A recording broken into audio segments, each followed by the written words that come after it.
Radio Free Skaro!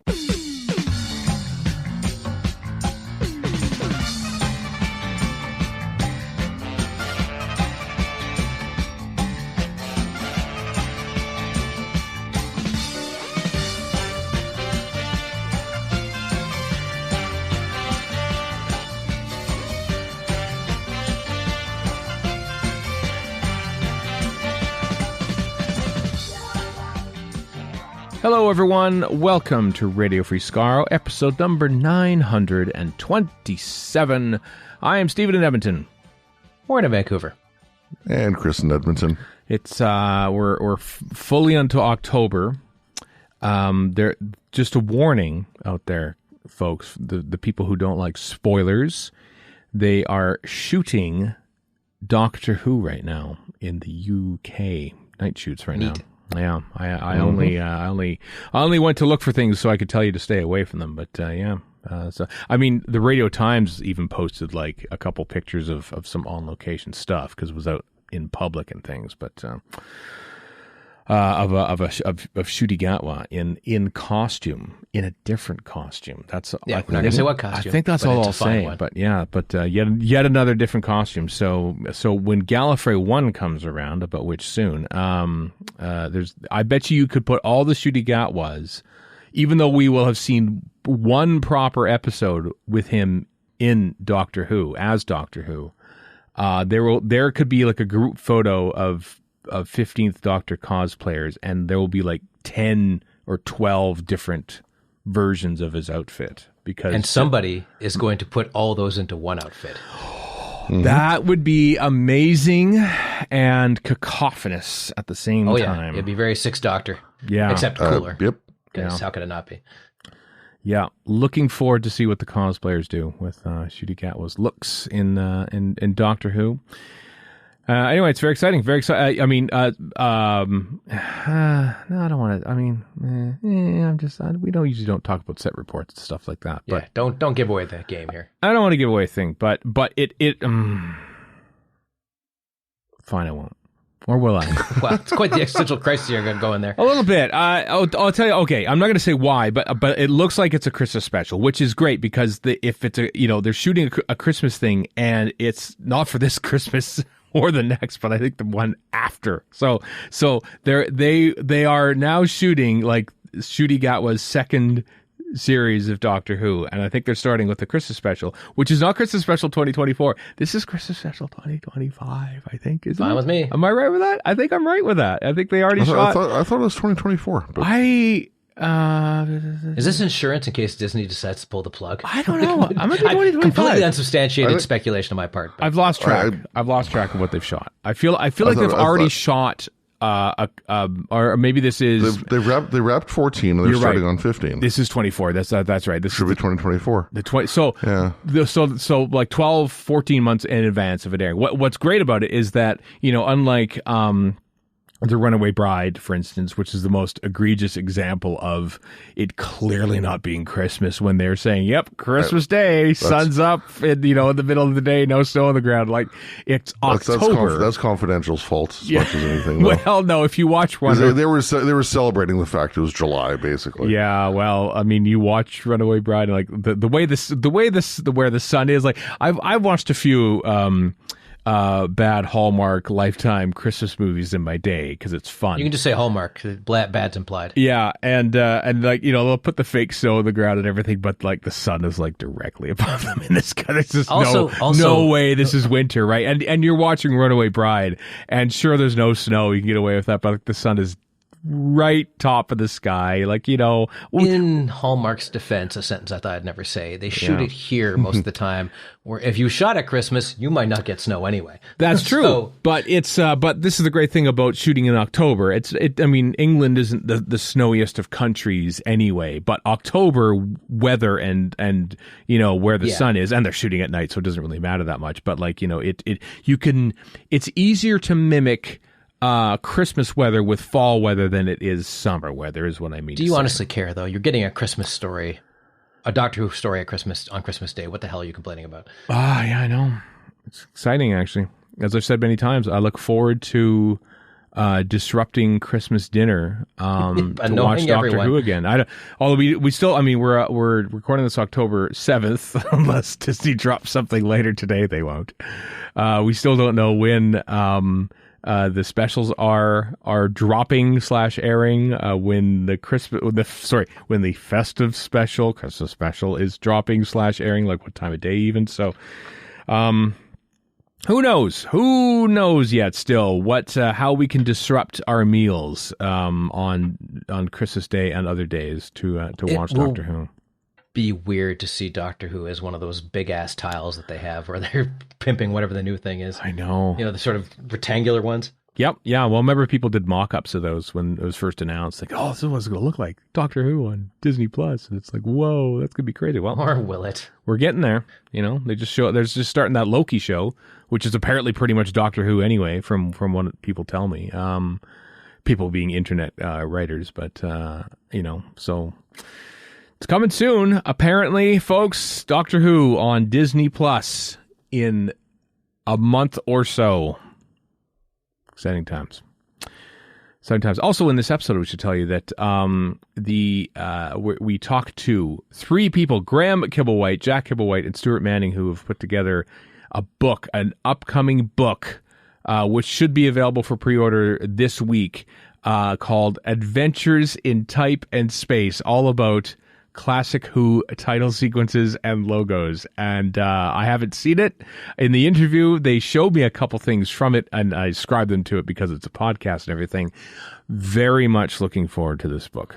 Very much looking forward to this book. This is up your alley. Mm-hmm. Yeah, very much. So stay tuned for that later on in this episode. But hey, Gallifrey One had their first guest announcement this past week. Alex Kingston is making her first ever appearance at Gallifrey One. She had to cancel one previous time because of a snowstorm in New York or something like that. But she's finally coming to Gallifrey One Saturday and Sunday.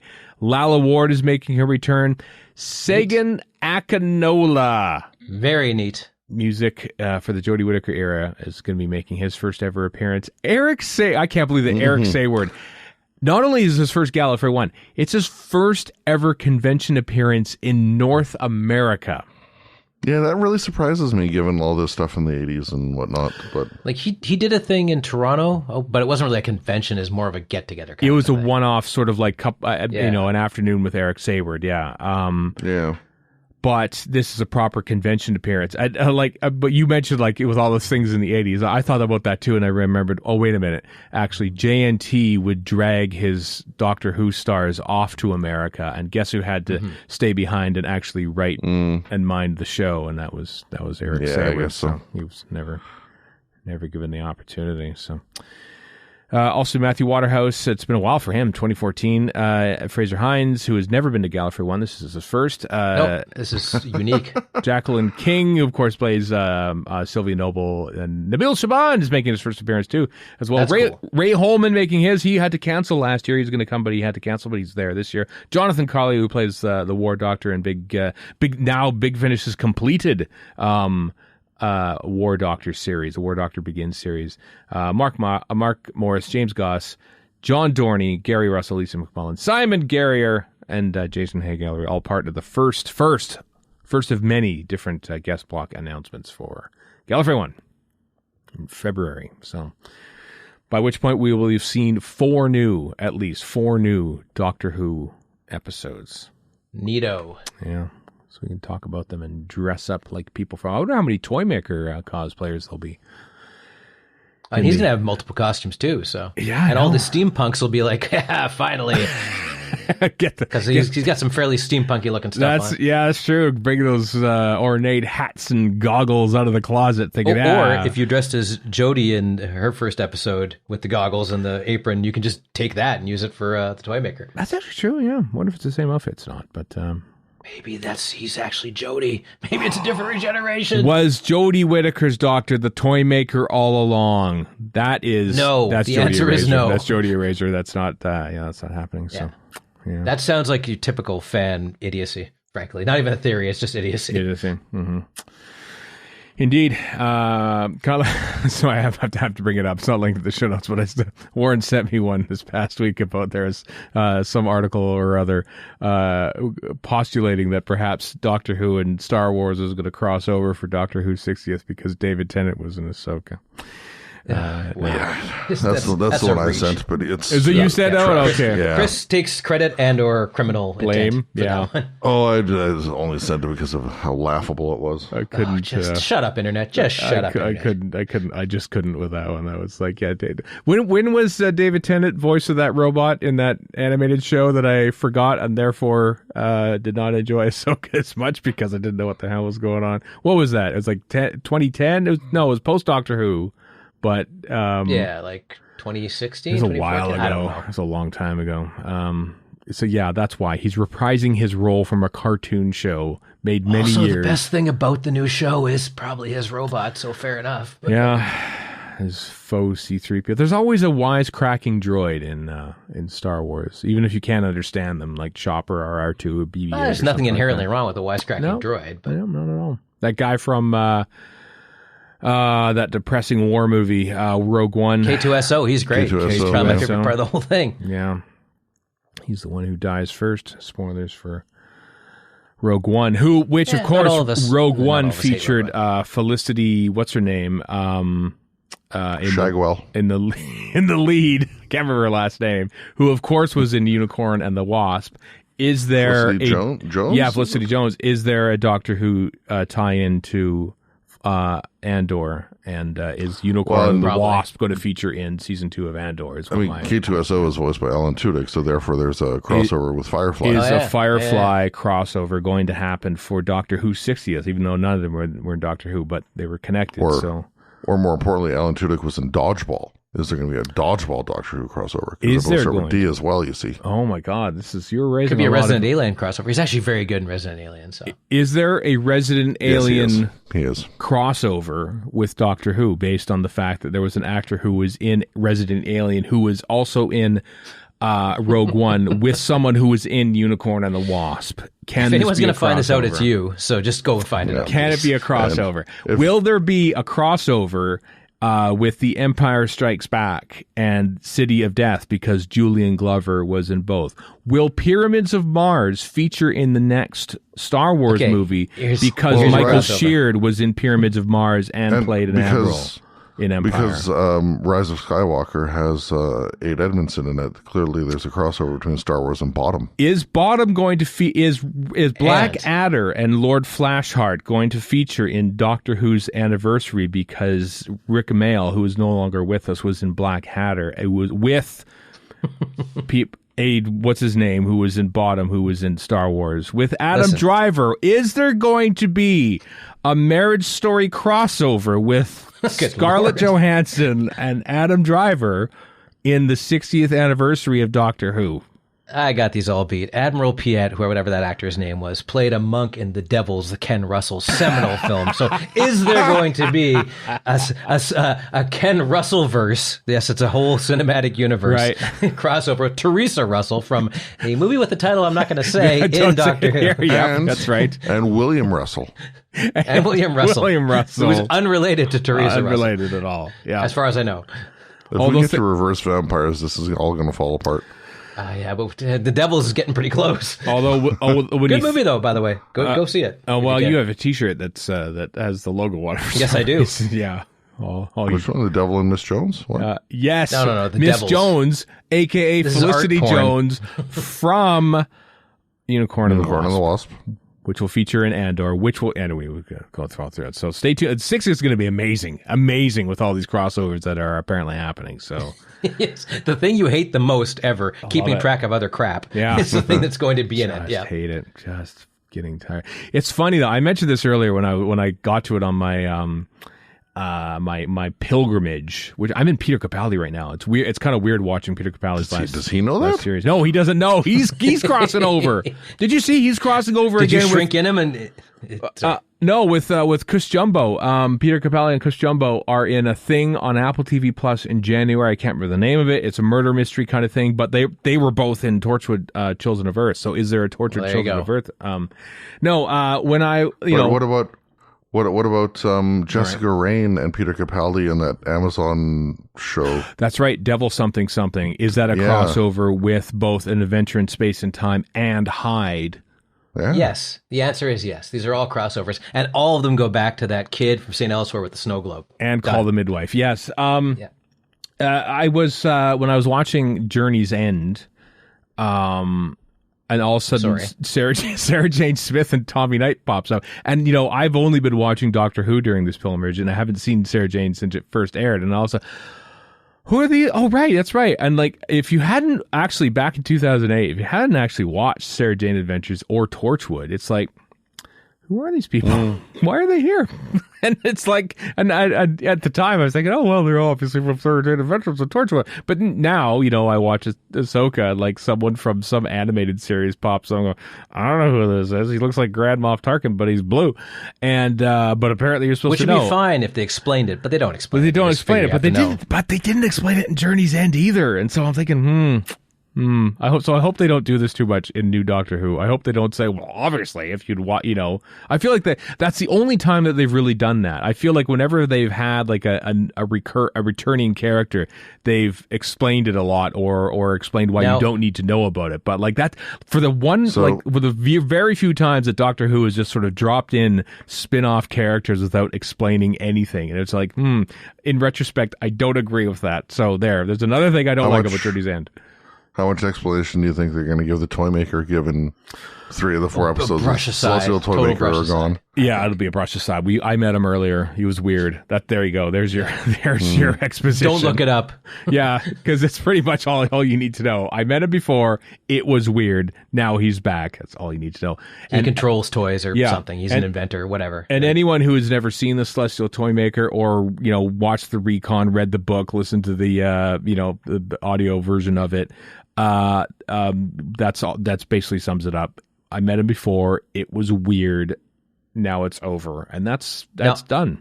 There you go. I'm not advocating doing homework, but the difference is now, and I'm not advocating doing this, but back in the old days, it was a lot tougher to go see Torchwood and Sarah Jane after the fact. Now, theoretically, you can go somewhere and find all that stuff if you wanted to, just like with Ashoka. Again, not defending this. In fact, it annoys me, but you could go back and watch Rebels if you needed to, right? It's just sitting right there, one tab over, as opposed to 2008, 2009, whatever that was. So where it's a little more difficult to pull that off.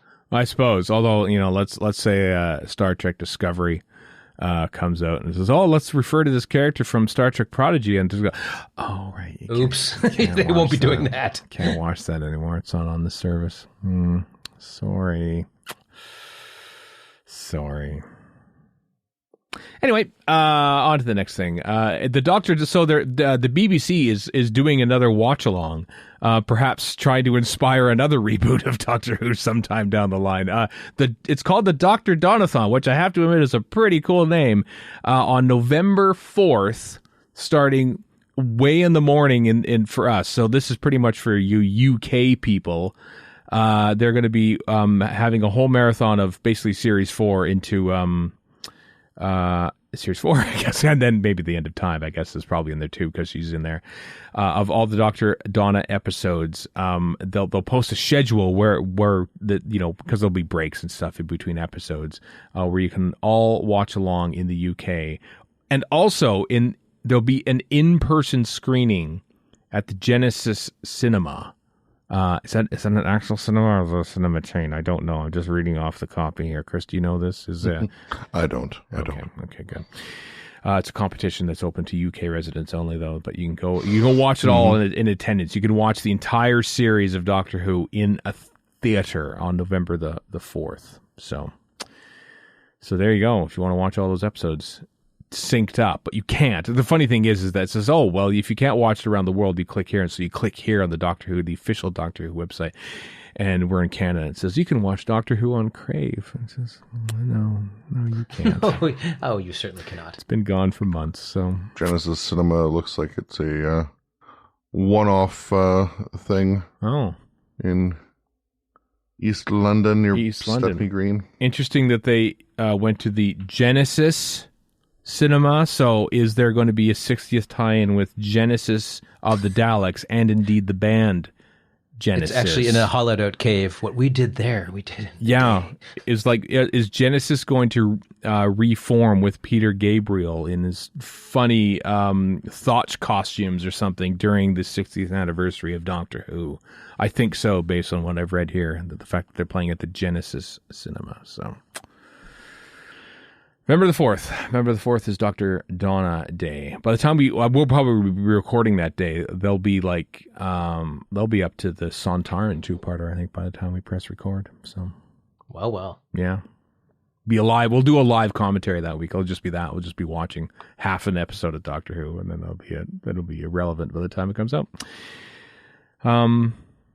Anyway, hey Warren, you want to talk? Oh no, we got to talk about Doomsday. Doomsday's over.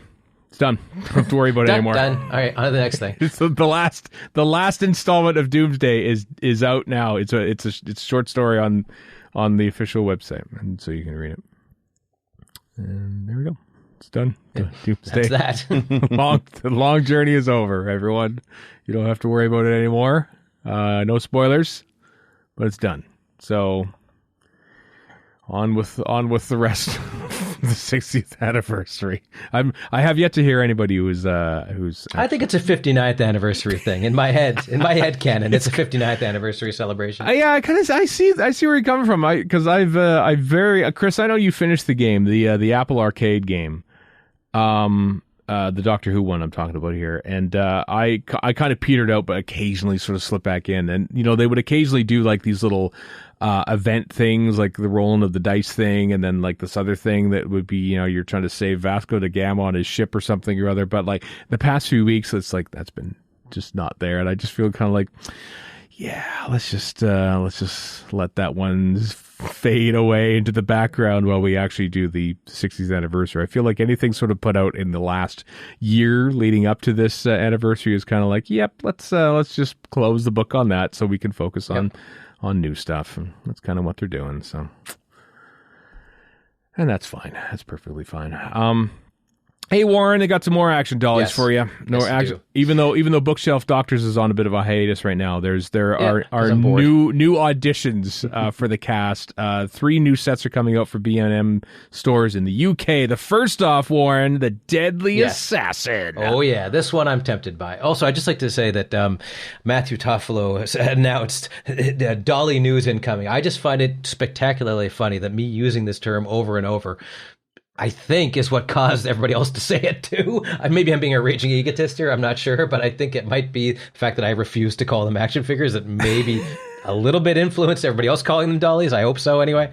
Anyway, yes, these look great. I'm definitely going to have to get how can I not get a Chancellor Goth dolly? Right? Come on. Yeah. Or a Barusa. Although this is one of my 2 favorite Barusas, Deadly Assassin and Invasion of Time Barusa. Yeah, this is the Angus MacKay Barusa from Deadly Assassin. There's also Bernard Horsfall, finally, immortalized in action dolly form as Chancellor Goth, and then Tom Baker's Doctor Who is in... It looks like Julia Child, frankly, but... That's a little bit, actually, now you look at it, yeah. Because he's got the skull cap on and everything. That's assaulting his bouffant. That's the highlight of this thing. These Daleks, I'm like, yeah, they have like a third shift of the Dalek factory character options because they just keep cranking out the Daleks. There's a lot of Daleks. Some of them are cool, like the new ones. The I guess what would you call this? Off gold, bronze Daleks. They look pretty cool. Well, there's one from Remembrance of the Daleks, which is your sort of standard gunmetal gray renegade Dalek. But then there's the Dalek, the Supreme Dalek with the black and the silver there. They look good. Yeah. The Oakland Raider Dalek, if you will, and. So they look cool, and then there's the new series Gold, and then Black Daleks. And I'm reading the blurb, I didn't realize that the Bronze Dalek, as they've sort of been called, is the only one in Dalek. The eponymous Dalek is the only one that had like a gold ring around him, apparently. Okay. And they sort of like repainted it for future appearances, and then of course the Black Dalek, which was like Dalek, what's his name, Sek or something. Yeah. But I mean, the bronze seems to be like the modern series template. They always go back to that because it looks cool. Yeah, it does. It really does. Yeah, it's a good look. And apparently collectors just love the Daleks. I mean, why not? It's easy. It's easiest to get the most screen accuracy out of something that's not human or has a face, and Daleks are perfect for that, and they look cool. I mean, I wish, like I usually complain, where's my Joe Martin? Where's my Sasha Dewan, where's my Shurigawa doctor? Like, where are these things? Come on. It almost looks to me like that Character Options likes to put out action dolly sets for previous eras more than they like to sort of reflect the current era. And I'm not complaining about that because there's some good stuff in here. But yeah, and so maybe now that we are in a new era of Doctor Who, maybe now like this will be the time when enough time is sort of passing. Oh, let's put out a Joe Martin Doctor and I hope so. A play set and stuff. So we can see. But yeah, anyway, these are available from B&M stores in the UK, but I'm sure they'll find their way across the Atlantic as they often do. So cool. Yeah, Time Lord. Warren, correct me if I'm wrong. Have there been Time Lords in? Yes, there's been a Time Lord one. I've got him kicking around somewhere. Okay. And there's also Rassilon in Timothy Dalton form. Oh, right. Yeah. Is there are master ones, right? Or no? Oh, there's definitely masters. There's nothing in Time Lord outfit or anything. No. But there's definitely, several different masters. Pretty much everybody but Sasha Dewan, I think. Except there's no Eric Roberts master, as far as I know. No, there's no Eric Roberts master. I feel like there's, everything from that TV movie, apart from the Eighth Doctor himself, is kind of tied up in red tape. You'll see a Blu-ray release of Sequest DSV before you see anything. Which I didn't ask for. I just want to point that out. I did not ask for that. But now that I wished it into the year, listen, if we can make Action Dolly and turn the clock back a bit, if we can make PCAP a thing, then damn it, we can make Sequest DSV Blu-ray set a thing listen, as well. Now I want a Roy Scheider from Sequest DSV Action Dolly, and the only reason I do is so I can customize them into a Naked Lunch Roy Scheider. Wow.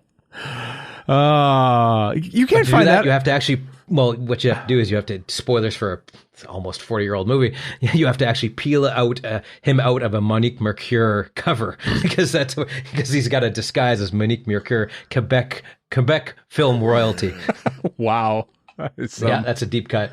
That is deep cut. David Cronenberg's Naked Lunch. Good movie. You can't even find Sequest DSV. I don't think it's available. Like I would expect to see it like on Shout Factory or somewhere. There is some good in the universe. Like Tubi. Like I want to watch Sequest DSV. I want to see if it was. I wonder, and I'm not going to wonder right now, but I wonder if you can even steal it. I don't even know. So yeah, Sequest DSV was like a Star Trek: The Next Generation, but underwater. Essentially, is kind of what it was, right? Like early 90s. It was the other thing to use Amiga hardware, like video toasters. Right. Just like, but Babylon 5 did, and here's where I'm going to praise Babylon 5, did a much better job with what the equipment they had at hand. Yeah. This one was like, it seemed like the whole thing was kind of somebody's write-off, like I owed somebody money, so I'm making this kind of a thing. I don't have anything to back that up. It just felt like some shows back then, you're like, yeah, this got made as a favor to somebody else. Again, for no other reason, and we're all being subjected to it. That's what Sequest felt like. Well, Chris, you had something to offer on Sequest DSV, your favorite show from 1994. I don't know, what did you... I was going to see about going into a deep dive Jonathan Brandis crossover as well. Oh, I thought that. I was going to say Philip Siegel did a bunch of stuff on Sequest. Oh, right. That's why I mentioned it. Yeah, that's why I mentioned it. Actually, it was in the back of my mind. It's like a Philip Siegel joint. Yeah. And John Debney did music for it as well. So. I didn't know that. I did not know that John Debney did music for the TV movie. So there is a Doctor Who connection. Is there going to be a Sequest DSV element to the 60th anniversary? Please, I beg of you, stop.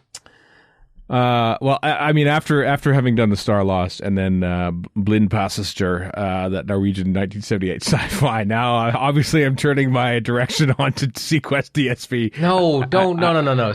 There's something at least to be said for Star Lost. There won't be anything. There won't be a special episode of Radio Free Skaro about Sequest DSV. I'm just talking about my own personal interest here. Okay. I'm trying to save you from yourself. Yeah. That's what I'm trying to do. You watch all your stories. I know that like literally Ghosts, the last season of Ghosts came out in the UK, and Loki came out, and like there's another show which I can't remember that everyone's talking about that all came out basically the same day. Enjoy all those. I'm going to be busy looking for Sequest DSV. All right. I love how you take the moral high ground when you're just punishing yourself. No, I am. I'm a little bit. I just want to know more about it. That's all. I barely watched an episode, so I don't even know what it's about. Other than before Sequest, Jonathan Brandis did a guest spot on underrated? Alien Nation. Oh, I've heard about that. People loved it. I remember people loving Alien Nation. It's a better TV show idea than it is a movie idea. I remember seeing the movie and going, "Yeah, that's all right." I made a movie of it. Is that a classic cop, not a cop thing, where one's a cop and then one's an alien, but also a cop? Is that what that was? Kinda. Yeah, something like that. All right. Kind of looked like Jakar from Babylon 5, I thought, but I didn't watch that at the time either, so I'm not as interested in that as I am in Sequest DSV, though, so... God. I remember watching some Sequest back in the day. Right. I don't think I watched that much of it. No, I barely I did. I don't even know. I watched the first, 8 minutes of it. That's kind of dumb. I definitely watched multiple episodes, but yeah, I don't know if I ever went past season 1. The only thing I remember, the entire thing, is Roy Scheider running on a motorcycle and then getting caught by photo radar, by a robot photo radar, and being upset about it. That's it. That's literally my only memory of that entire show. They didn't even get into the sub. Damn it! I never even watched them go under the sea. I just remember Roy Scheider speeding ticket. That's it. Done. The effect sucked, so you didn't really see him in the sea anyway. Oh. It sounds a lot like a young Jim Kirk in the 2009 Star Trek film. How dare you? Oh no! What you're saying is that abomination of Alex Kurtzman's Star Trek movies ripped off, of all things, Sequest DSV. That wouldn't surprise me. I wouldn't be surprised. Especially if Roy Scheider's character got thrown into the Sequest because of that incident. Oh, now we're talking. We're not talking at all. I have no idea what that means, but... Nope. Anyway, let's move on before we fall down any more rabbit holes. Please, I beg of you, move on. We hinted at this last week because you could find it on Amazon under Sync Appliances, but it's officially been announced now. 2 soundtracks coming November 24th. Yes, the day after the 60th anniversary of Doctor Who. Revenge of the Cybermen and Time and the Ronnie. New versions of the soundtrack, updated with unreleased stuff. This is obviously fascinating for me because the Revenge of the Cybermen, especially because Kerry Blyton, did his thing with his horns and stuff, which he always did, and then Philip Hinchcliffe said, "This is crap. Here, Peter Howell, redo it." Or parts of it anyway, and so as we explained in the Miniscope way back when with Jess Durkovic when he came on for that, and now we're gonna hear all of it, which is great. I've been really looking forward to hearing a whole bunch of stuff from this, so I'm definitely gonna get that. I'm also gonna get Time with Ronnie because I like these. I think Mark Ayers does a really great job in remastering and putting these all together with all the unreleased tracks and stuff. So yeah, these are coming out the 24th. There's a whole heap of stuff from Time with Ronnie. A whole heap. Yeah. More than you would ever think you would want to know or hear about Time in the Ronnie. I'm really looking forward to this. There's a lot of stuff. For Revenge, I'm just looking through the track list. There's 40 tracks for Revenge, but 67. 67 for Time of the Ronnie. I'm not sure I've ever heard this, and maybe there's very little difference in between it, but the original demo version of the Kef McCullough theme tunes. Mm-hmm. Theme, opening and title. Closing, yeah. Yeah, I'm all on board with that. I am 100% on board with this. So, yep, getting that. And when you're done with it, it becomes under sync storage. It does. It works really well. I'm gonna get the digital keep your Sequest Blu-rays down there too. Just like and then the empty spot there, just to plug a leak of some sort. Yeah, in between Sapphire and Steel and something else that begins with S will be my Sequest DSV. Sandbaggers. Oh, apparently there's been a global event that's been happening today on Facebook about the as I record this, but it's over now because it happened early in the morning. People say, "Oh, you should go see this. When is it?" It's 4 a.m. for him. I'm not going to be doing that. I'm not going to be silent. The Sandbaggers are my own way. Thank you very much. So yeah. Anyway, Sandbaggers. Love the Sandbaggers. Last in the news, there's a Big Finish art book coming. The Doctor Who, The Art of the Audio Adventures, a glossy hardback compiling 100 Big Finish Doctor Who audio drama cover art. The cover art. I mean, we've often, because we talk about this things in the news, and we usually just sort of talk about the cover because that's all we can see. Literally, it's an audio drama, and it's so this is cool. This is cool. They're finally putting these things into print for the 60th anniversary. So. Plus commentary as well. It's not just a bunch of pictures. There's a bunch of words in there, too. So it's kind of cool. In a book, you say? Wow. In a book. in a book with pictures and with words. And on that note, let's toss over to talking about another book with pictures and words. It's called Adventures in Type and Space. And I sit down with Graham Kibble-White, Jack Kibble-White, and Stuart Manning to talk about that book right now. Adventures in Type and Space is a new, detailed, and lavishly illustrated book celebrating and investigating Doctor Who's classic title sequences. It is available for pre-order now from 10 Acre Films, and I am joined by the three people behind this exciting project.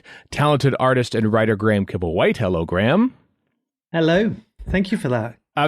Graham's brother and talented artist in his own right, Jack Kibble-White. Hello, Jack. Hello. Yeah, I'll have that. And another talented artist, designer, and indeed head of 10 Acre Films, Stuart Manning. Hello, Stuart. Hello. So given that three talented artists came together, this seems like the perfect project. A book about Doctor Who title sequences is perfect to be helmed by the three of you. How did this whole project come about? Well, the first thing to say is we all hate the portmanteau word, but it is more of a bookazine. So it's more of a because I want people to know that this is going to be, really lavishly illustrated, I think is the publishing phrase. But the reason it came about is that I'd done some work in the past writing about logos for Doctor Who magazine. Me and Stuart in particular, Jack as well, are kind of fans of typography and design and things like that as well. It is a thing we've been known to talk about in the pub. And when the BBC brought the diamond logo back, I started sort of fetishizing about it and getting in deep and just looking at what they'd done to it. And I was really interested. Now, this is pure coincidence, Stephen, so you're going to have to take my word for it. But at the same time, I was in the business of buying some prints from Bernard Lodge because he actually sells fine art. And it's really, really good. He's got an old Victorian printing press in his shed, and he does these kind of like modernist landscapes. And so I'd been getting a few pieces from him, and then there'd been a postal strike and things had gone wrong. And all these events conspired to deepen my connection with Bernard. And so once this deal had finally been done, I then said to him, look, any chance I could come round and talk to you about your career, because I am a big fan. I'd spoken to him once for Doctor Who magazine on the phone a long, long time ago. So he very, very kindly agreed. And initially I was doing that with no real idea of what I might do with this interview. But I went to his house at the start of the year and I spent the whole day with him and his wife, Maureen, who's also a designer. Anyway, at the same time, Stuart was getting books away with 10 Acre Films, and I've worked with Stuart before. We've done some projects together, and I was saying to Stuart, oh man, I just wish I could bully you into doing a nice Doctor Who fanzine. And Stuart he demurred politely, but I just said it would just be so nice if we could do a nice project together. And I told him that I'd had this interview with Bernard Lodge. And anyway, this was a lunch break, and Tom Spilsbury, that's a huge name drop. Whew, Tom Spilsbury was with us.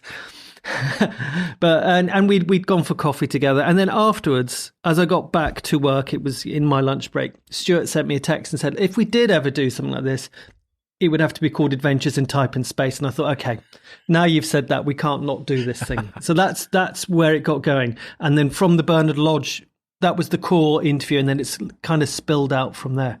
And so where did you come in there, Jack, on this? So I think obviously if we're going to look at title sequences of the classic series, then someone at some point is going to have to deal with the 1987 title sequence. And I'd actually sort of been playing around with doing a pastiche of it, created it in a 3D software called Blender, for something that Stuart and Graham and I were kicking around for a bit of fun. So then when the opportunity came up to talk to Gareth Edwards, who is the guy who basically worked with Oliver Elms to create that title sequence, Graham and Stuart sort of foolishly thought that I might be able to speak his language a bit more, because I have a very, very, very rudimentary understanding of some of these processes.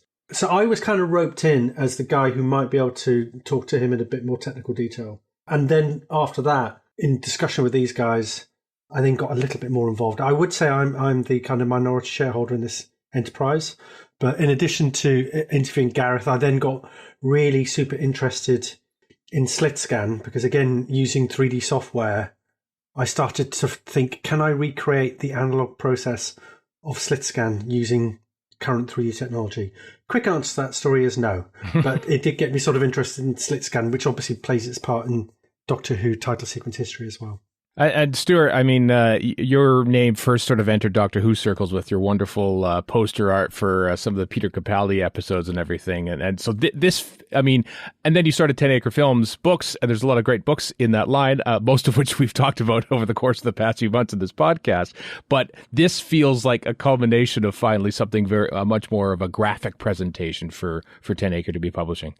Yes. I mean, my background is magazines. That's really where I started, and I was art editor of Doctor Who magazine for a couple of years, a long time ago. It was one of my first jobs. So, yeah, it's a bit full circle. And one of the things that galvanized it was earlier in this year, I did a fanzine for Dark Shadows, which is a show I've followed and loved, and one of the first things I ever did as a teenager was to do a photocopied Dark Shadows fanzine. So, and in the course of that, we were able to do it as a full color, perfect bound, substantial thing, and it looked really nice. And so we had access to a printer who I was confident could handle it, and this seemed a nice little cul-de-sac in Doctor Who that would lend itself to something more visual, something a little, without sounding too pretentious, something a little more artistic. And so hopefully it'll be interesting to see what people make of it, because it is a bit of a sidestep from, books with lots of words in. Although this has a lot of words in it too. It has a lot of words. It does have a lot of words. Sorry, just on that, I think one of the other things that appealed to us is the style of interview that we've gone for on this. So, I mean, Graham and I in particular are fans of a publication called Comics Journal, which I don't know if you'll be familiar with that, Stephen, but it's essentially, it's kind of like a fanzine for comic book nerds. And one of the things that they do is they do really long form interviews with creators. And one of the things that we really liked about that is that it's not a verbatim transcript, but it's quite close to that. So you actually get a sense of not just what the subject is the person's talking about, but their tone of voice and so on. So again, that's something that to me really appealed about this project, was that we had space to do these longer form interviews with these people who are involved in Doctor Who title sequences, but actually do them in a way where they're a bit more expansive. They can talk a bit more about their career, but hopefully also you get a sense of their personality through the way that they talk about stuff. And the other element that we do is we do a lot of bringing along visuals and things. So actually, there's a guy called Pete Govio who I imagine we will get to, but Stuart and he is instrumental absolutely in the fundaments of, for example, that time tunnel title sequence. So Stuart and I went through that thing with him frame by frame, and you could see the memories start coming back to him, and he started telling us, look, you can see there's this bodge here, and here's where we put two bits together. So this is the other thing, is this idea of having these prompts for these people to say, well, okay, let's have a look at this, and let's have a look at this logo, and we look at the sequence here. Well, let's get to Peter Govey. Peter Govey, who's never been interviewed before about his work. Yeah. Why has he not been interviewed before? Did you have a hard time tracking him down? Did you know of his name when you started this book, or did research sort of unveil him and his role in Doctor Who? It was bewildering to us, actually, the more he sort of talked and the more he sort of name-dropped in the nicest possible way. Small-fried directors like Kubrick and Attenborough. And so Doctor Who is a very, very minor footnote in a highly distinguished, diverse career. But, yeah, it was... So he was a sort of treasure trove, really. And kind of fascinating, too, as a sort of double act with Bernard, because I think they're very different personalities, but they were very artistically very simpatico. And definitely, I think, propelled each other to heights that, on their own, they wouldn't necessarily have reached with these sequences, particularly the Tom Baker one, which is just, having really gone into it in almost sort of granular detail, it's just an extraordinary piece of work. One of the reasons I think he hasn't been interviewed is that he actually didn't ever work for the BBC. So he worked for companies external to the BBC. And I think when people think of the graphics department, they think of Sid Sutton, Oliver Elms, Bernard Lodge, who did all work there. But a lot of the time, what these guys were doing they were going to external companies. And so Pete Govey was actually working in Soho in central London for a company called Studio Film Laboratories. And he was doing things like, it's incredible. He was doing things like the spinning newspapers on Pathé films, or it's his hand that pulls the toilet roll title sequence down and Carry On at Your Convenience. So his job was, it's kind of, he's halfway between artist and technician. And he is the person who showed Bernard Lodge how to actually incorporate still graphics with moving visuals. And so the two of them first worked together on the John Pertwee titles. And as we all know, the HowlRound that was created for that was black and white, but it had to be coloured independently. And Pete is the guy that coloured that. Him and Bernard Lodge, they also did Adam Adamant, didn't they? Together, Stuart. And yes. Yep.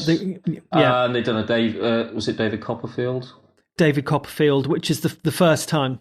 So Pete's sort of stock in trade for a lot of this stuff was something called BiPAC, which was a way of basically multiple exposure film combined, which for the BBC at that time, when they were really mostly doing title sequences as static captions, this was, or very rudimentary still frame animation, this was really sort of opened extraordinary doors, the ability to not only combine footage but overlay it. And Bernard clearly became very excited by the possibilities of that, and Pete, I think, equally was excited to have someone that sort of kindred spirit like Bernard, who was very keen to push this and see where you could go with it. So something like, although the slit scan sequence is based on the stuff Douglas Trumbull did for 2001 AD, they basically had to find their own way of doing it. They had to engineer their own process. Well, Pete did the heavy lifting, but they had to work out someone else's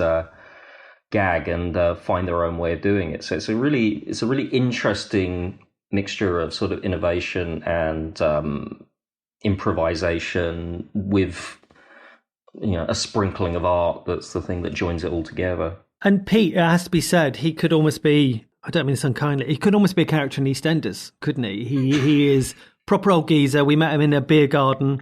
And Bernard had said, when I said, look, I mean, I got onto Pete Govey because Bernard had just mentioned him in passing, and I started talking to Stuart and said, I mean, it's one of these things where I didn't even know how the surname was initially spelt. You're thinking, is that Covey? Is it Carey?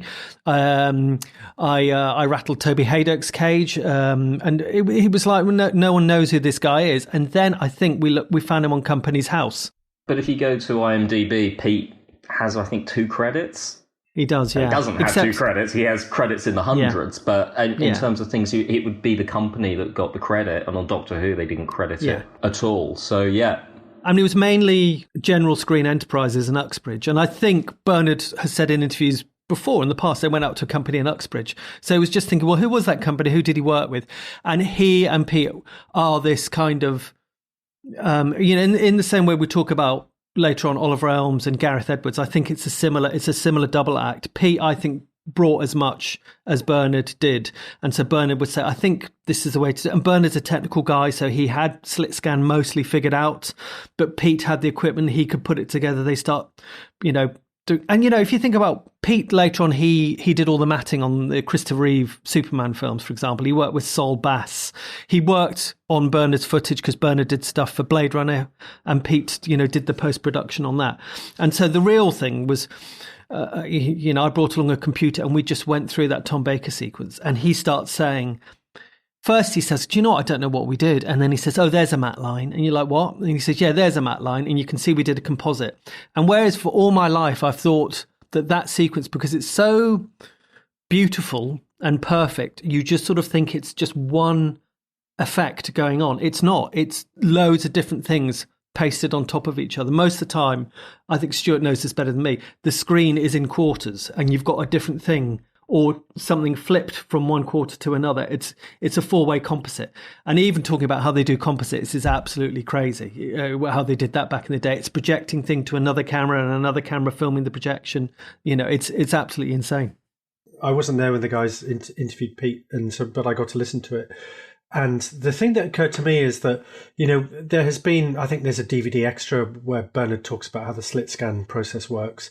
There's a brilliant article in the Fans in the Frame back in the day where they even have a kind of a technical illustration of how slit scan works.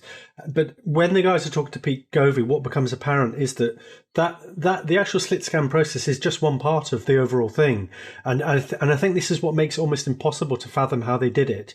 Because to me, it's like the slit scan photography is creating the raw materials which they then use to bodge the title sequence. So it's like asking someone how they did, I don't know, a cover for Big Finish, and you just talk about where they sourced the photography from. That's just one element to it, because there's all sorts of little tricks and little bodges that they did for just aesthetic reasons, where Bernard and Pete would go, well, that looks quite good, but what about if we take that quarter and flip it and put it that way? And for me, it makes me look at that 1973 title sequence in a different way. And I think I could hear you, Stuart, on the audio when you're talking to him. It's like you're spotting things like there's like an imperfection and it loops and all that kind of stuff. So for me, I was, as a listener to that, and hopefully readers will also go through that experience, it's like, oh my God, I now see that title sequence in a different way. It's an interesting balance, because I literally went through it for about half an hour at 1/4 speed.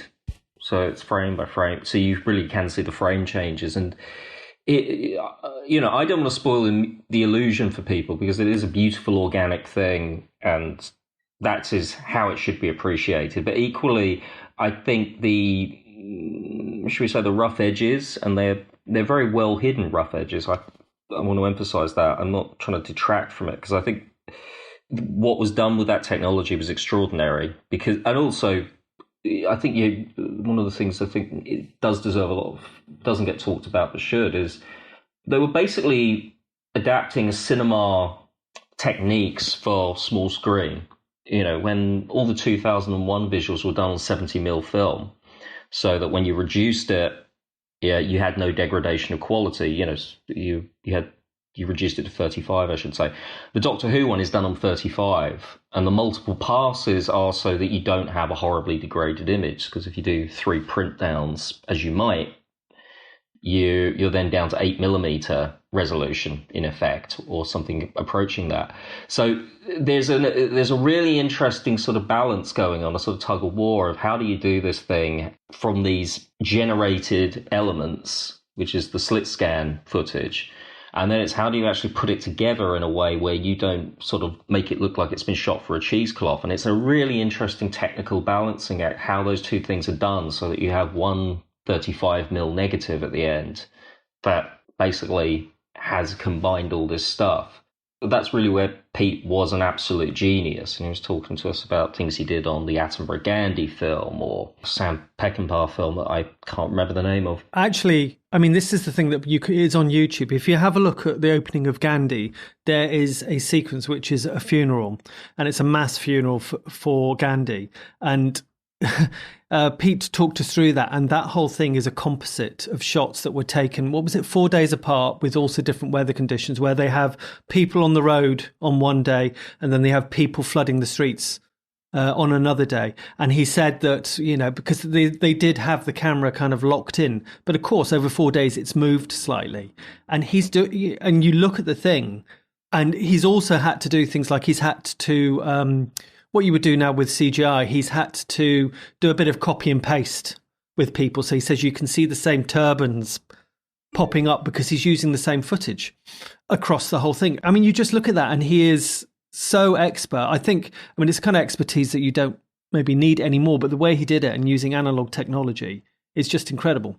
You could almost do a book on the the split scan title sequence alone. How did you sort of find a scope for them? You go back and actually look at the history of design at the BBC, building up to this. So it's not just Doctor Who a little bit. You sort of touch on the history of design. Was that a conscious effort to sort of say, here is how the BBC existed as a whole, and here's what the sort of the atmosphere that Doctor Who came up through? Yes, and I think that with the kind of books we've been, I use the royal we, have been putting out, one of the things I'm very keen on is that it is never just a book about Doctor Who. So I think that's an inward-looking focus, and I think, and the problem is, the more you look inward, the less you understand. Everything is part of a culture. Everything is part of a world, and so, for instance, Pull to Open, which is the book Paul Hayes has just done about the sort of genesis of Doctor Who, i.e. the period up to the first month or so of transmission.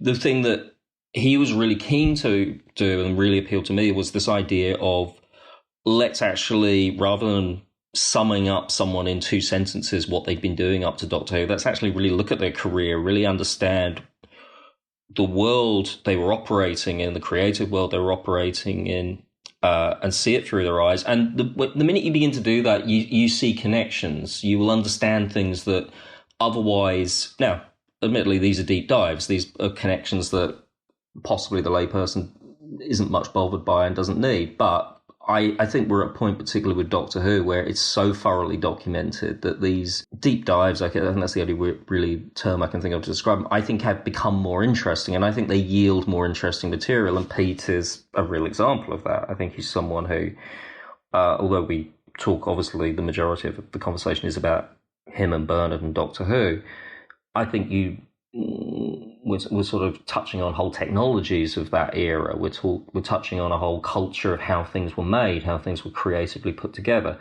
And so, yeah, we start our story with Richard Levin, who was head of design at the BBC. And that's really the opening act of these sequences.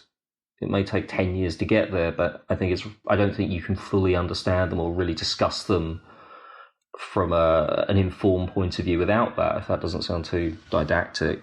Doctor Who, writing about Doctor Who has most of the time been about writers, has been most of the time about the words.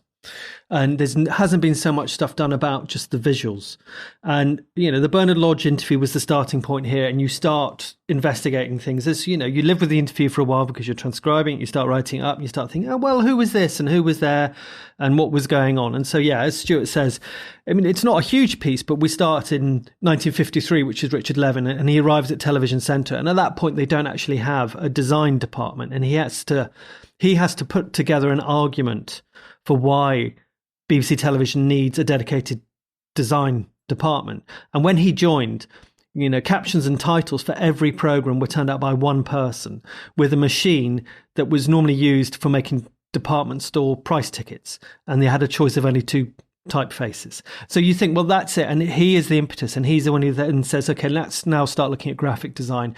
And because he does that, there are people who are working at the BBC who are literally sign writers, but then you start getting, the art school kids start arriving, and that is Bernard Lodge and Sid Sutton and Oliver Elms. They're all that intake. So it leads directly to them joining the corporation. Can we talk a bit about the Diamond Logo then? Obviously, that's where I'm itching to go with this. You bet. Because so one of the things I was keen to know is, so I've spoken for this. I've spoken to Bernard Lodge and Sid Sutton, and I was keen to get an idea of what was the department like to work for, and just the whole culture of it, what kind of things they're looking at the time.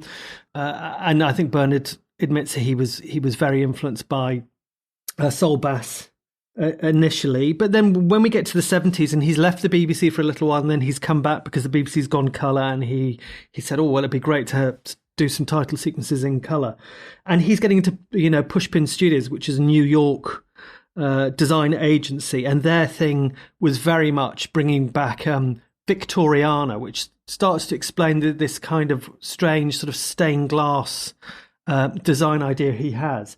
And he's reading things up. I'm just going to hold this up to the camera. There's a magazine called Avant Garde, which was put out by a designer he loves called Herb Lublin. And, Bernard said, he doesn't say it definitively, but the front cover of Avant Garde, which came out in 1968, is a big diamond. Mm-hmm. And so he's saying, maybe this is a part of that.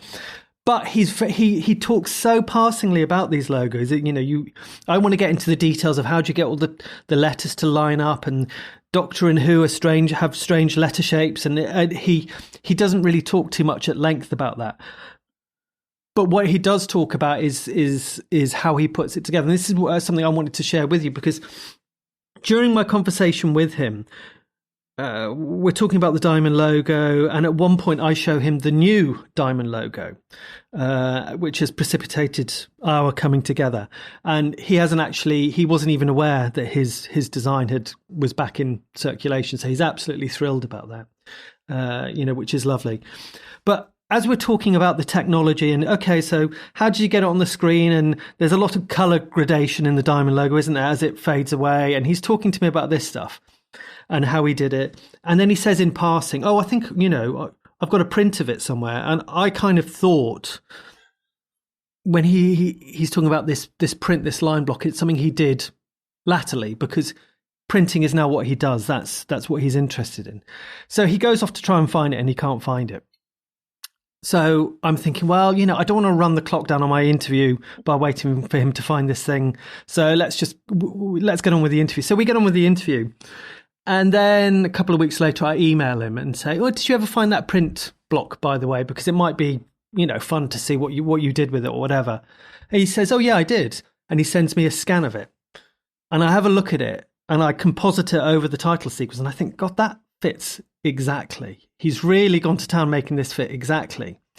So I go back to him and I ask him a little more about it. And it turns out that in order to get the line artwork for the logo onto, I guess, something analogous to an animation cell, he ended up making this line block print, which he still has. So what we're talking about there is essentially, it's almost like he still has the Diamond logo original artwork. So I start getting excited and I talk to Stuart about it. And then Stuart says, with his publisher's brain going, he says, well, that explains then why when that logo appears, suddenly it starts appearing everywhere. Suddenly Doctor Who has a logo that you see on product because you can run a print off from it. So then the next thing is Bernard sends me a scan of the block. And this is it here. If I'm just showing on the screen there. Great. So why don't you tell your listeners what you're looking at here? Yeah, Graham has just shared a scan of the original metal printing block that made the 1973 Doctor Who logo. This is like a Gutenberg press for Doctor Who. This is something else. Yes. Good way of putting it. Yeah.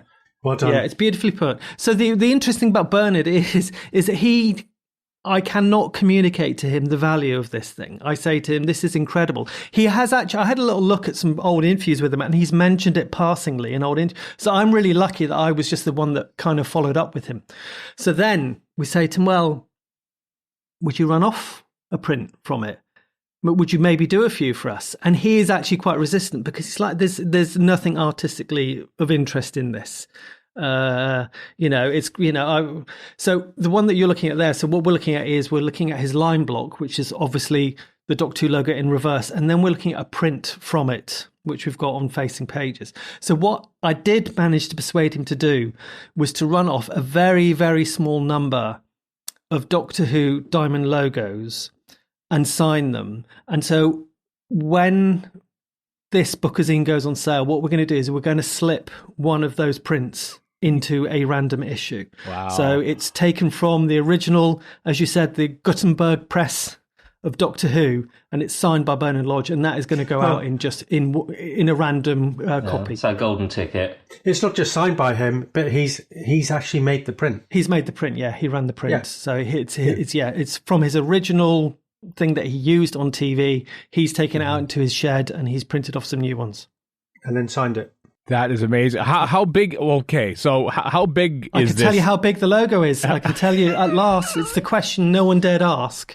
But the Diamond logo is 12 centimeters across. Is that it? That seems tiny. That seems utterly tiny. Yeah. That is something. Golly. And he's had it this whole time and it was allowed to keep it, I guess. I mean, along with everything else that's been leaving the BBC. I suppose that's one thing. I guess. I mean, I think intellectually, perhaps it's not his, which is why when they brought back a version of it now for the series, they haven't had to consult with him. I'm not sure that anyone even really would have known or would have been particularly interested in how he'd done it, back in the day. And certainly he was only doing the logo himself because he'd blown on the budget already on all these days of filming with Pete Govey. So he couldn't then get as he would term it, a proper graphic designer to come in and make this logo. So he's just done it himself. And then he's solved this problem. Well, how to get it onto the cell? Okay, I'll do a line block.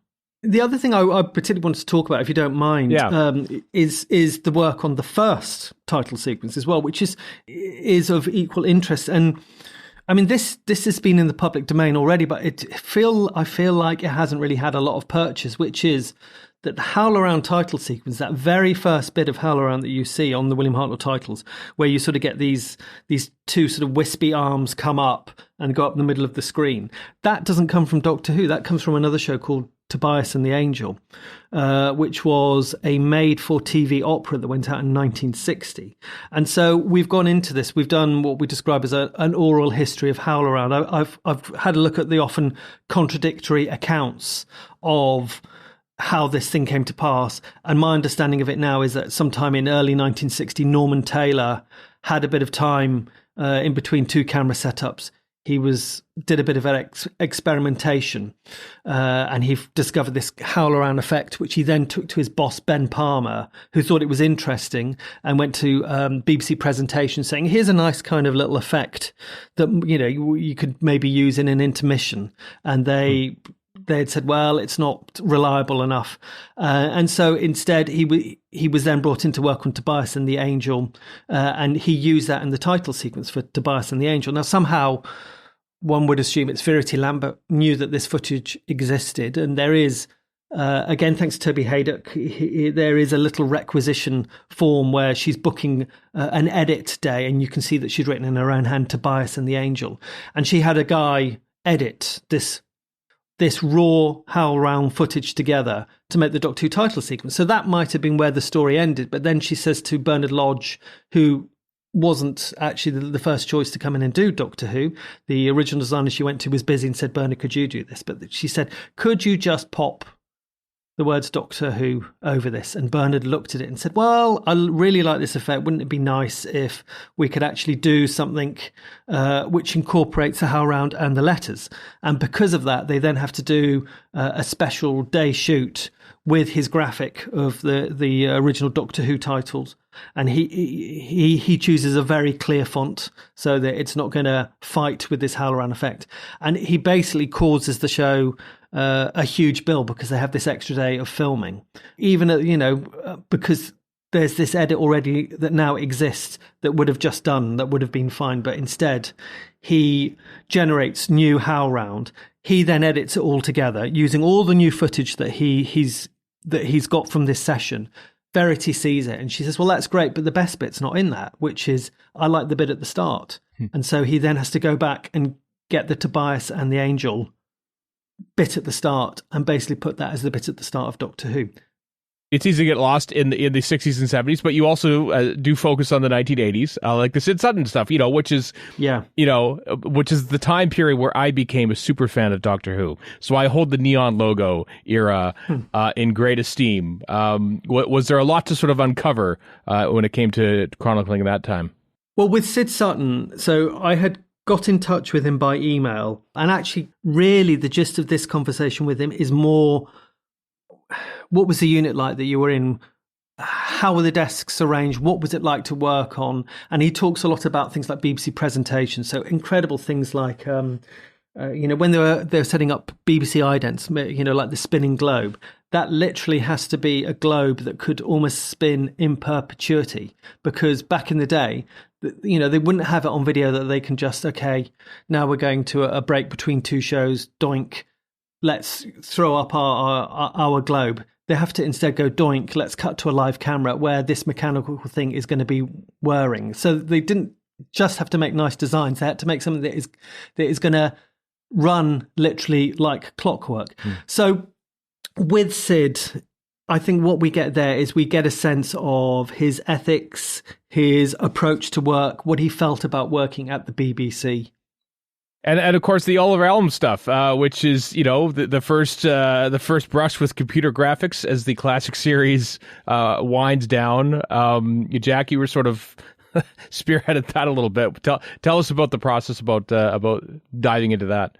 I mean, it's interesting that you call it the Oliver Elms title sequence, as we all do, and I understand that entirely.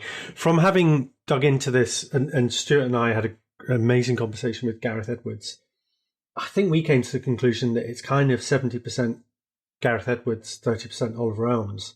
What's fascinating about this, and we've spoken about trying to bring in a slightly broader context to what we're doing here, is that it's a bit of a changing of the guards. So Oliver Elms is of that old school Bernard Lodge type, who Gareth has like amazing respect for these people, and Gareth is the new young upstart who is, in his words, despised. He said that he and his new computer graphics colleagues were kind of despised by a lot of people in the TV industry because they didn't value what they were doing, didn't understand what they were doing, and they were probably fearful that they were coming to take their jobs. So for me now, it's kind of that Sylvester McCoy title sequence is really more the Gareth Edwards title sequence.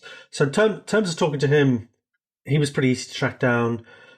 Stuart and I arranged to have what we thought was like a kind of preparatory chat with Gareth about, what could we talk about? What could you show us? Only to discover that Gareth is, he just likes to do it there and get on with it. So we were into a kind of unprepared discussion with Gareth that lasted for, I think, probably, it's about 2 hours, wasn't it, Stuart? From my about recollection. 2 hours, yeah. And he was, Gareth's extraordinary. I think without, in the literal sense, he is a genius in his understanding of mathematics, but also, he is also an accomplished artist, which I think people will be very surprised. He wasn't just someone inputting numbers. You'll see some of his artwork in the book, and it's very fine indeed. And I think he was a really uniquely placed as someone who could bring an artistic sensibility to what would otherwise have been a perfunctory technical task. And I think his artistry and his artistic sensibility is written through that title sequence in ways that he talks about. I just found fascinating. There's lots of interesting things, obviously, about that title sequence. So it's obviously it's the first computer-generated title sequence, but with that, it's actually the first Doctor Who title. And I didn't really think about this. It's the first Doctor Who title sequence in which the camera moves, and that was really important. And I think in his initial discussions with Oliver Elms, there was kind of like a language barrier almost that they had to get over, or conceptual barrier around what a title sequence could be. And I think Gareth's experience of working with Oliver Elms is that once Oliver gets this, then suddenly there's this kind of meeting of minds. But the other amazing thing about talking to Gareth is that he can go into real granular levels of detail, and also he kind of keeps everything. So there's actually a couple of things that I can show you, Stephen. Why don't you describe what you're looking at, Stephen? Yeah. What are you looking at here? So right now, Jack has just shared an image of a very rudimentary looking, probably for 1987, corner of a TARDIS by the looks of it. Indeed. Okay, so what we have here is, and Gareth sent this over to me, so there's a kind of 3D file that's a sort of like universal 3D file that you can put into all sorts of graphical applications. They're called .obj files. And Gareth sent over to me the .obj file of the TARDIS, which features in the 1987 title sequence, right? So what we have and what you're looking at here is the TARDIS as it appears in the 1987 title sequence. Now, the reason why it looks to you to be a corner of the TARDIS is because what Gareth realised in making this, and bear in mind that he's working on systems with very low memory and very small hard drives. So therefore, what he has to do is to try and get as much efficiency out of everything as possible. Is that actually you can create the whole TARDIS just by modelling 1/8 of it. So what this is a wireframe. Can you see this, Stephen? Yeah. So now the second Jack is now showing me sort of a black and white wireframe model of a similar part of the TARDIS by the looks of it. Yeah. So this is his model, and then what I did was I started. So now you can see how a side works. Right. So all he's done is mirrored that 1/8, and then mirror it again, mirror it again, and that then you end up. So that is then the model. So what you're looking at here is, so obviously I've reconstituted using his original .obj file, which I brought into Blender. This is his original geometry and how he created that. So we're sitting here looking at in the same way that we had the Guggenheim Bernard Lodge logo. You're right. What we have here is the digital Guggenheim TARDIS. Now, I appreciate, obviously, this is a podcast, but I would like to just show you one more thing, if you don't mind.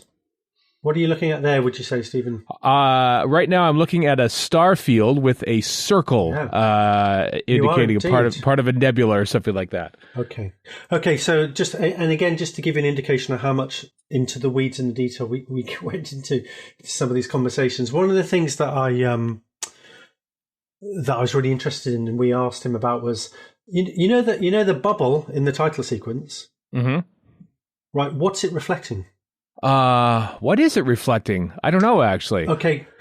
So what it's reflecting is this image that you're looking at, that we understand comes from an astronomy book written by Patrick Moore. At the time of this writing, we're not quite sure which book, but Gareth assures me that he's going to be able to tell me before we hit publication. This image here was wrapped around that bubble. So that flat image that you're looking at is actually the bubble in the Doctor Who title sequence flattened out. The other thing that is worth talking about here with Gareth is the way he coded. And I mean, he has supplied, we have seen the code. We have seen the actual, the lines of code that he used to write this sequence. Has it printed? He has it printed on, that old computer paper. It's on tractor feed paper. There's I don't know. It's like 6 inches thick. But Jack, why didn't you talk a bit about how he visualized what he was, how he was able to keep track of what he was doing and how the visuals were working? Well, I mean, I would if I could in a way, but to be honest, I think it's quite invaluable. And we sort of went around this with him quite a lot because I think Stuart and I were trying to get our heads around it. And so basically what it boils down to is that when Gareth is creating the Doctor Who title sequence, so obviously he's come up with a kind of schematic and a board of ideas of how this thing's going to work, a storyboard. That's the word that I'm stumbling for. But then he needs to go away, and the way that he actually turns that into reality is he writes code. So I've just shared on the screen here just a little example of some of the code from the Doctor Who title sequence. But the thing that we found quite incredible is that he's not seeing a visual interpretation of the code that he's writing while he's doing it. So he is actually sitting at his desk and he's writing code, and in his head he is able to visualize what that code will look like. It's kind of like reading, musical notes or something to a musician. I mean, the lay person would probably look at that and going, "How do you make music out of this?" And that musician would go, "It's easy. I look at this code that you're showing me, and it looks like nonsense." But yes. it is the language of computer graphics, essentially. Yeah. So that's that's the kind of environment that they were operating in, because the reality is, and again, it all comes down to the technology that's available at the time, is that when you're creating title sequences, and he talks a lot about some of the other programs that he worked on. So he did the BBC 6 o'clock news, BBC's 9 o'clock news, Paul Daniels' Magic Show. Is essentially what you're doing is you're creating the code, and then you have to go through the arduous process of rendering out those images. So, for example, a single frame from the Doctor Who title sequence could take something like 24 hours to render. So you're doing all that work up front, and then you're not actually seeing much by way of output until you're quite close to the end of the process. That's fascinating. And it's early days for that. Now, of course, they're all done on a computer, which does kind of remove the romanticism, I think, from it all. But it's fascinating how, the current series, and that's finally worked its way around now to the new / old logo, about how they're still sort of like building on the building blocks of the past. The time tunnel is sort of iconic and gets repeated several times in the modern series. We've yet to see what the new title sequence will be, but it's a testament, I think, to all the people that you're covering in this book, that how much their work has lived on to very much the current day, I think. Yeah, I don't know. I think there's an interesting contrast between these two worlds. You've got the 70s through to the late 80s, where really it's about having an idea in your head and then trying to find a way through technology, be it optical film technology or, in Gareth's case, rudimentary coding, to then get it out of your head onto the screen. And of course, now we're in a world where any image you can dream up, you can make real. It's that sort of, we've closed that gap, really. And so it's kind of interesting that I'm not sure, with all respect to the people who've created the modern sequences. I don't think we've really had a Doctor Who sequence yet that's fully embraced those possibilities. And maybe the originals are more interesting because they are a sort of struggle against technology, against limitations, and maybe that makes you think in more interesting ways, and you go down more interesting avenues. I don't know. That's maybe that's for wiser minds than mine to grapple with. But I think when you look at the let's take the Bernard Lodge 1973 title sequence, and then because it's effectively an analog process. Then you have all these other elements that come into it, don't you? So it's like lighting, glow. So there's the environmental stuff, and to Gareth's mind, when he's talking about that, he in his mind, what he says is that today's technology still can't actually capture that sort of the essence of the fan and the glow that you get on those analog processes, and so therefore there is a bit, I think. Well, there's a bit of jeopardy for a start. Yes. The fascinating thing about slit scan is it's a generative process, and we'll explain for readers come the time, if you look closely enough in that sequence, you will see glitches and little quirks that exist because it's an inexact process that you're seeing a pattern that is a reaction to. That exact aspect is something that, you can kind of approximate it, but the organic, really interesting sort of crunchy parts of it, I'm not so sure. Maybe not. Yeah, there's perhaps something a bit too pristine, perhaps, about completely computer-generated title sequences, and we've lost something a bit because, there isn't any analog in the process anymore. Well, I was already looking forward to this book before we had a chance to talk about it. I'm looking forward to it even more now. It's coming out on December 11th, just in time for the 50th anniversary of the debut of the Diamond logo, designed by Bernard Lodge, and also it's a special book because there's a special charity that's assigned to this as well.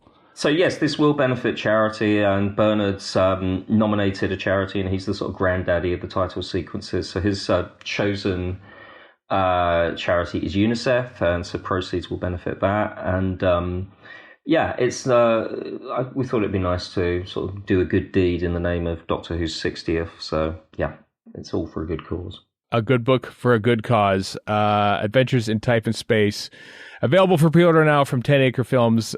Stuart, Graham, Jack, thank you very much for joining me. Thank you. Thank you. Thank you. Thank you, chaps. The pre-order should be out this week. Literally as I was throwing to the interview, Graham sent me a pic of the cover, and it looks great. So I'm very much looking forward to this book, or bookazine as they called it, because it's full of glossy images and stuff. Because you couldn't do a book like this just in words and stuff. You have to show off things and what everything looks like. So Yeah, either I'm going to be buying a lot of this stuff, or a lot of this is going to be going on my my Christmas list this year, because there's a whole bunch of stuff coming out for the 60th that I'm quite intrigued by. So good stuff, people who make Doctor Who. Next week, unless there's like some massive breaking news or something like that, we're finally going to finish off our commentary for Margin Undead, which we've sort of been spacing out over the past few weeks because of other things happening. So that is what's happening next week. And also a full review of Sequest DSV Season 1. We'll be doing that next week as well. Absolutely not. So Chris has sent us a link to the DVD, so we'll be getting that. So we'll have a special dolphin guest star to do the review. That'd be fabulous. In CG form from an Amiga 500. Yeah, please, yes, we'll re-render it in Blender or something like that, and it'll feature on the. No, it'll be off an Amiga 500. I have to figure out how to attach an RF adapter to our microphones. I think it probably uses one of those little RF switches that were on the back of Atari 2600 or something like that. But speak in modem screeches. Michael Ironside is still alive, so maybe we'll see. Maybe he wants to join. Who knows? And Canadian, so there you go. That's true. That's true. All that and more on the next episode of Radio Free Skaro. So until next time, I am Stephen in Edmonton. Warren in Vancouver. And Chris in Edmonton. Goodbye.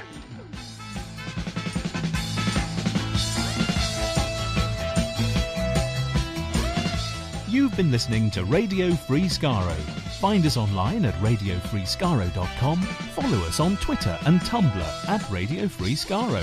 Subscribe to us on iTunes and donate to the show at patreon.com/Radio Free Skaro.